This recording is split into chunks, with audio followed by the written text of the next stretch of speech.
All right, welcome back to all the punters for the world's greatest. That's right, the world's greatest um, watch collection update. That's right. We're only going to be talking about the best watches on the internet. Some incredible timepieces, and this is stuff that I've picked out. This is a highly curated selection here.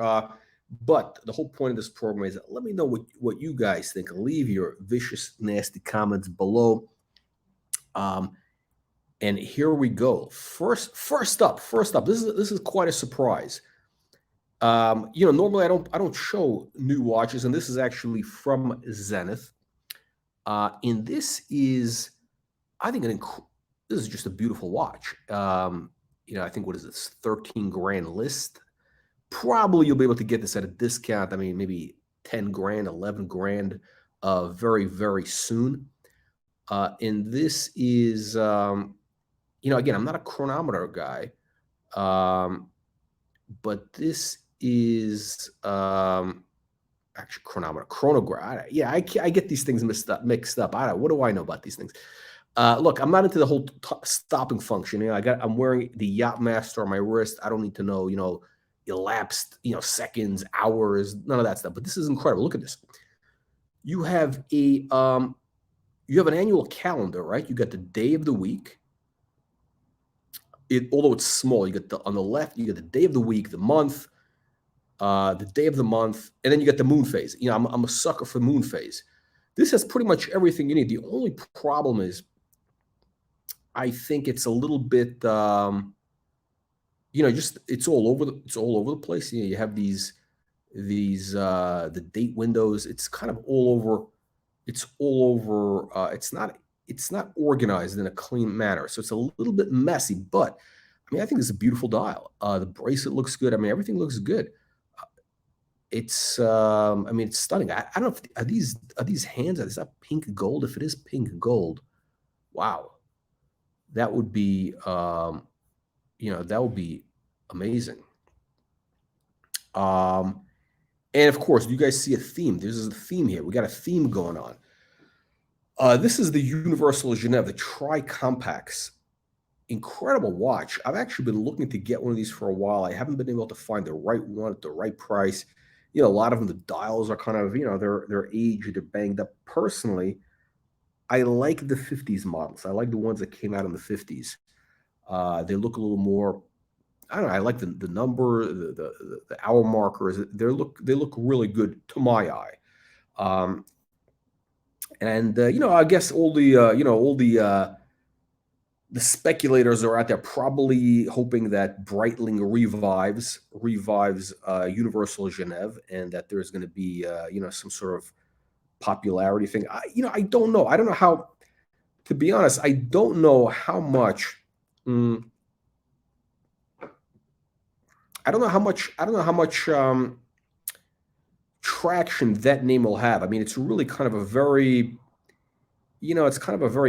inside baseball type of brand. I mean, if you know what I mean, it's kind of like, it's not one of these brand. I mean, the brand has been kind of out of circulation for, let's call it 50 years. For all intents and purposes, it's been out of circulation for 50 years. They have some nice models like Pole Router, all that stuff, Pole Router, whatever you want to call it. The Tri-Compax, the ones from the 50s, I think are incredible. But I don't know if they're gonna, if Breitling is gonna, I don't think it's gonna become a smash hit as they think it's gonna be. It's not gonna happen that quick anyway. Okay, next up. But look at this. I mean, which would you rather have? I mean, it's a tough choice, no? Okay. Again, look, the goal of this show is to bring you, the stuff that's unusual, stuff that's interesting. And I've never seen a date with look at the surface of that dial. It's a pyramid. It's onyx, but it's kind of shaped like in this little pyramids with these little round diamonds, which I think it's interesting. I think it's kind of interesting.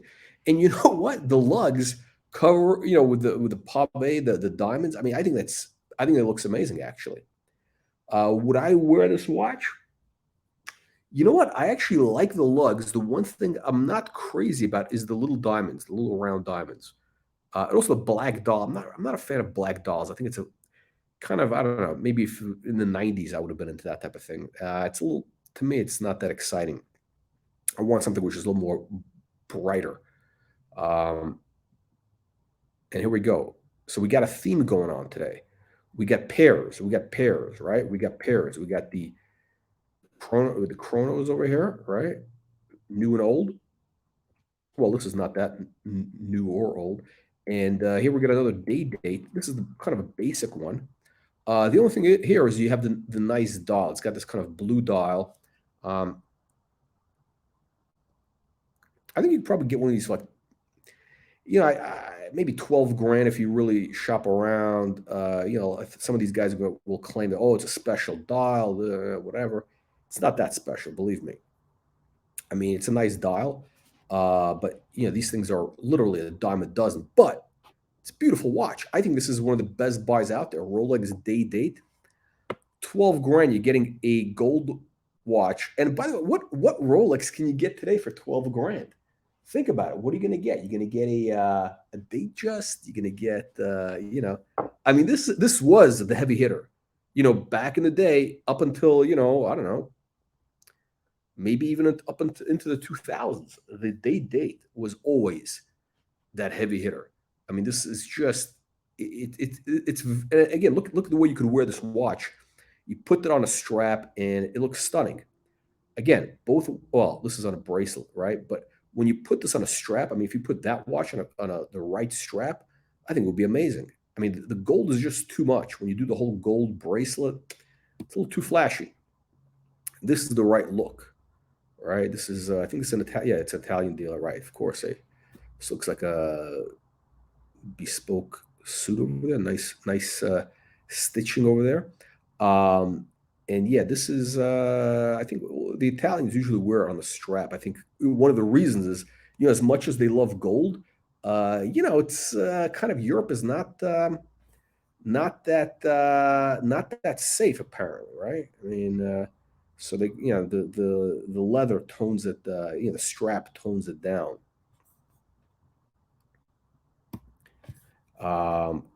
Now, let's talk about perpetual calendars. This is really interesting. This is interesting. Um, this is the collaboration with the Travis Scott, Cactus Jack, whatever. Again, I never heard this guy's music. I know he's some sort of rapper. Um, you know, listen, I gotta say this is an interesting watch. I mean, this is sort of like, if you're into, I mean, I don't know, that's his motif, I guess. I don't get the whole thing. It's kind of like, it looks kind of derivative, like, these smiley face stuff, whatever. Um, it's but it's interesting. Look at this. Notice all the numbers are in that kind of that font, that kind of hand drawn, whatever, his little scribble, I guess. That's his signature style. Now you can't read the watch. I mean, it's no good for telling time. I mean, it's worthless. But it's an interesting watch, and it's a brown ceramic, right?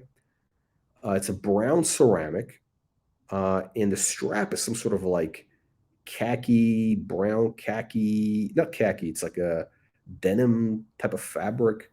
Um, I mean, it's original. This is like an original watch. I mean, this is so, you know, I think this is much more interesting than some of those, Marvel, the comic book watches they have, which are like ridiculous.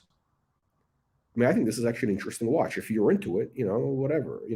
And the clasp, we can't show the clasp, but the clasp actually is also interesting. The clasp looks like sort of, one of the clasps that they had back in the 90s, late 80s, 90s, on some of their perpetual calendars on a strap. I mean, it's thought out. I mean, it is. This thing is thought out. Would I buy one? Hell no.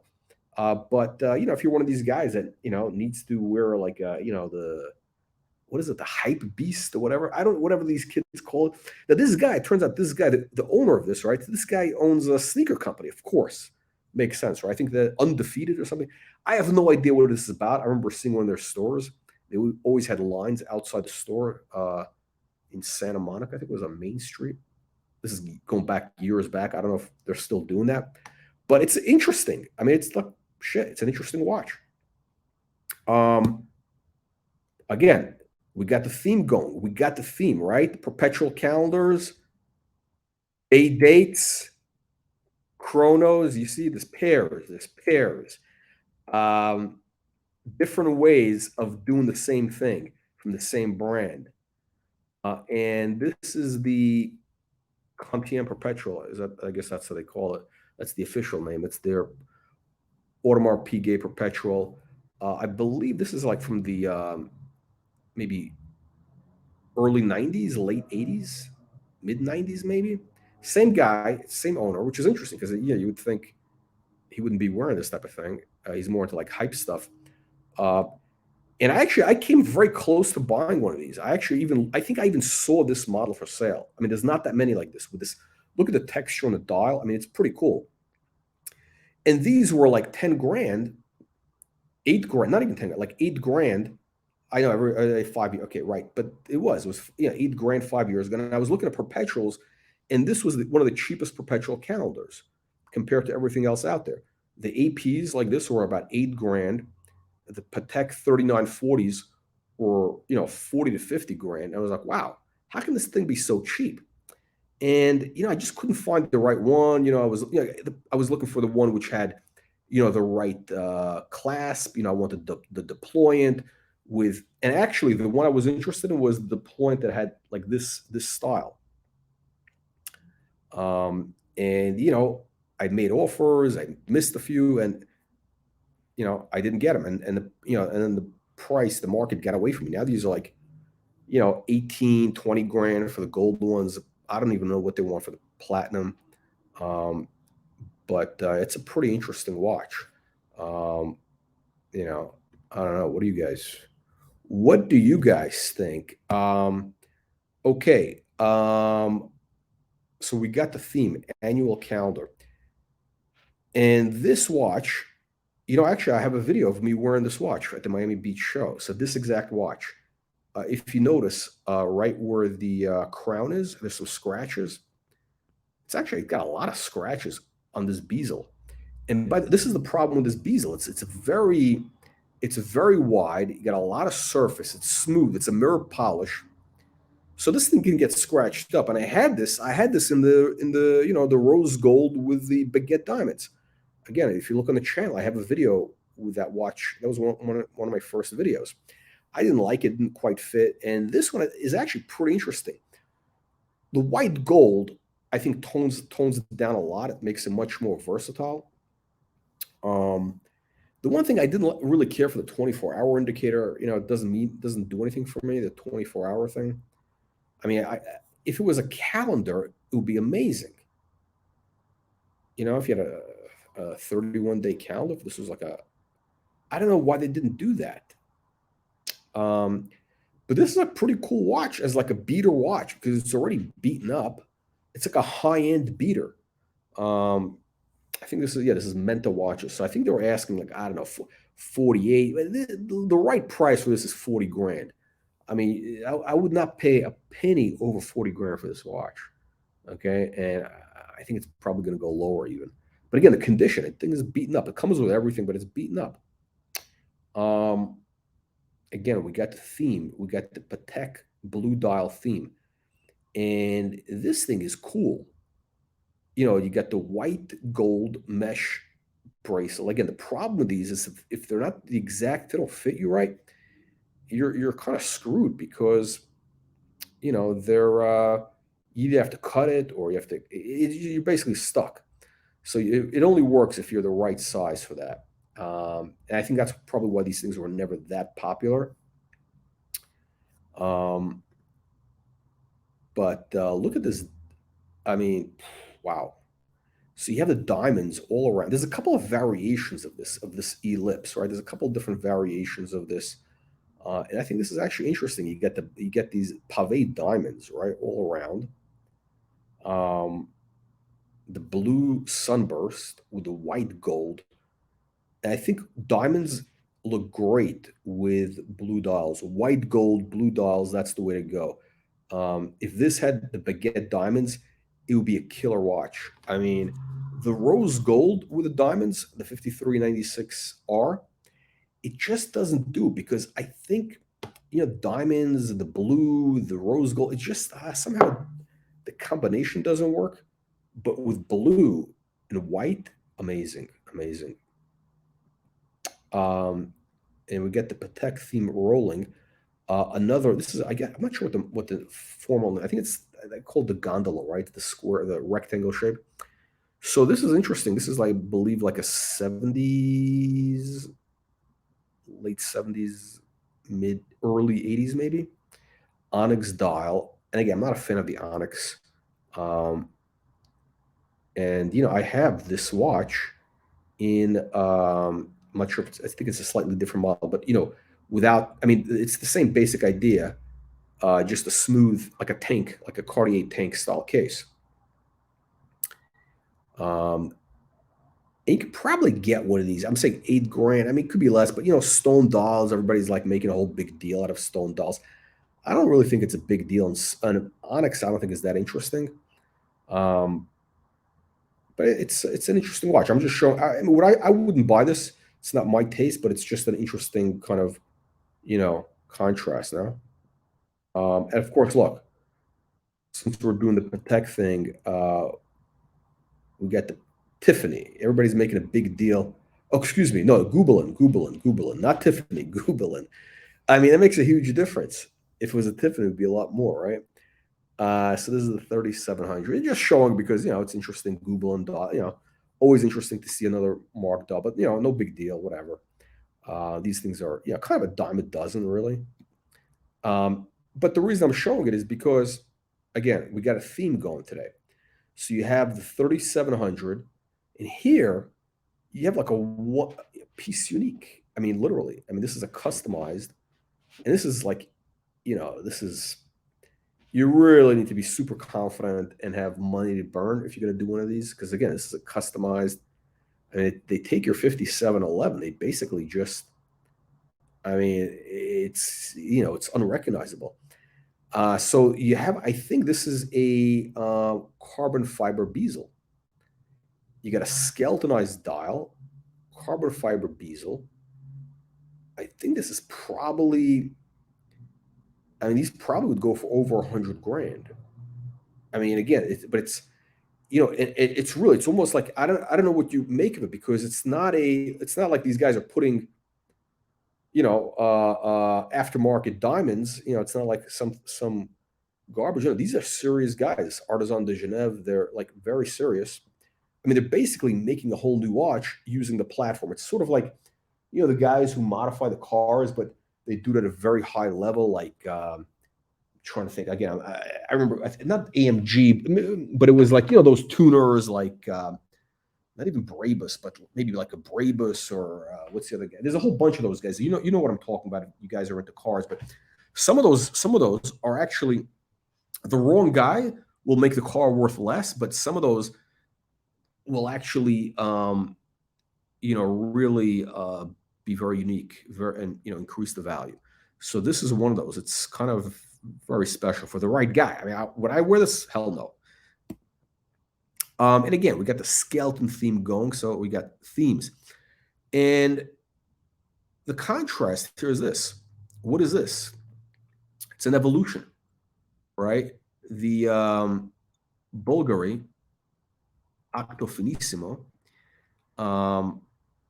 It's Gerald Genta, right? Same guy, Gerald Genta, right? And he designed that case and the whole thing, the bracelet, and it's a takeoff. Look, it's basically like a modern version of. It's a cross between like the Royal Oak. It's a cross between the Royal Oak and the Nautilus. That's what this is. I mean, you can see it, right? It's sort of like the Nautilus. I mean, I don't know. It really is a cross. It's sort of like if the Royal Oak and the Nautilus had a baby. it would be the Octo Finissimo. And the baby like grew up in Texas where it ate a lot of like that food that they feed him in Texas. Everybody in Texas is huge. I mean, they're all like pushing 7 feet. They're huge people in Texas. Must be from like meat with steroids or whatever it is that's in the water, maybe. But they're huge people, so they can't wear. A Texan can't wear a 3800. They can't even pull this off. They got to get one of these Octo Finissimos. What I find interesting about this is, it's one of, I guess, Genta's, last designs. And, this is kind of the evolution of his thinking. So to me, that's the interesting part. I don't know. I'm not sure how I feel about how well this will age. It's a little bit, I don't know, overproduced, like, some of these watches, they're just they do too much. The beautiful thing about the Royal Oak, it's like it's stripped down just to the essentials. I mean, you have beauty there. You have things, you have the gesture, you have things that are not necessary. Obviously, it's form doesn't follow function, but it's just here again, it is minimalist, but like I don't know around that whole stepped up octagon thing going on around between the lugs and the case. It's kind of like a spider. Or I'm not sure what to make of it. I don't know. What do you guys think of this watch? And by the way, I've seen these in rose gold, and it's stunning. If you have a big wrist, I think if you have a big wrist, you could do it. You got to have like a huge wrist. You got to be like a Texan to wear this watch, and I would wear it in rose gold. I think these other colors are kind of dull. I'm just showing it because it's just again we got the theme, the evolution, Genta evolution, right? He went from Nautilus to this to this. Well, actually, no. Let's go back. Let's go back. So no, we can actually look. This is kind of like a bastardized Genta, right? I think did he do the ellipse? I don't think he did. I think it was somebody else, but it was inspired by him, and he did vary. All these guys were very incestuous. I mean, like they all copied each other. It was very incestuous. But